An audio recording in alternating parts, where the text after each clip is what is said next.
Mother of fuck! Mother of fuck! So much shit hit the fan in this one episode. Wow, I could probably talk forever about the details of this episode because it was so crammed with chaos and action and supernatural shit. This is the best episode so far, guys.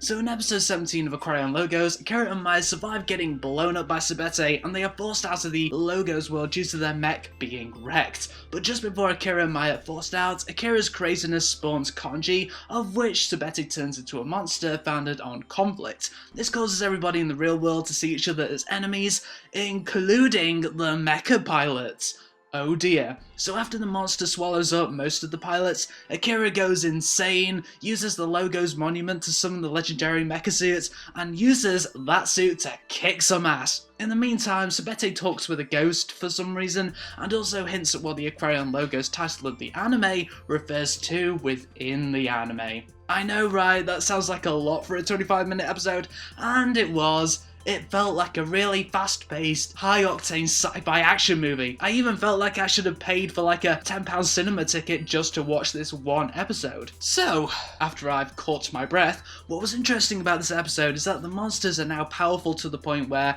they even start affecting the mech pilots themselves. I mean, it was bad at first when Satomu and Hayato got literally consumed, but then Kokone and Karen scarily got consumed psychologically, turned evil and fucking flew into the monster. They are dealing with some really strong power now, people. It probably didn't help that it was both Akira and CYBERPUNK's powers that created the monster in the first place. Those two have the most verbalism abilities, so naturally their monster is going to be ultra powerful like that. And what was also interesting and quite concerning is that Akira was in the process of turning into a monster himself, as not only did he start piloting the supernatural mecha, but he started absorbing the evil monster. All the while, CYBERPUNK gives a shockingly accurate description of who Akira is. Akira is a guy who seeks enemies to defeat, and that's the reason for his existence. That makes total sense when you think about it, and for once, Akira was not the ultimate hero of the episode. It was Maya. Maya just somehow appeared and reminded Akira that he's a good guy, and the music was perfect for that moment, and it brought the battle to a more positive conclusion. For a moment there, I did think that Akira would become some kind of unstoppable evil. Finally, and of course, you all know I'm going to comment on this, the opening and ending credits and theme songs have changed. Are they better? No. Are they good?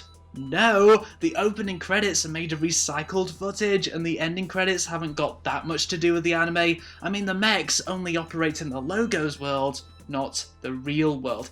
And worst of all, both credit sequences seem to reject the point of this anime. Aquarion Logos is character-based, not mecha-based, so why do both sequences focus heavily on the mecha side of this anime? That makes no sense. The previous sequences realized this anime is character-based, so what the fuck happened? But anyway, hatred towards the new credit sequences aside, this episode was cinematic, epic, and dare I say super expensive. They really put a lot of money into this episode, and it shows, and I'm glad they did. Best episode so far. As for the final few episodes of this anime, I'm thinking that maybe one by one, the mecha pilots are also going to go to the verge of evil like Akira did in this episode, but ultimately I'm wanting to see how they're going to defeat CYBERPUNK. He's fucking powerful right now, people.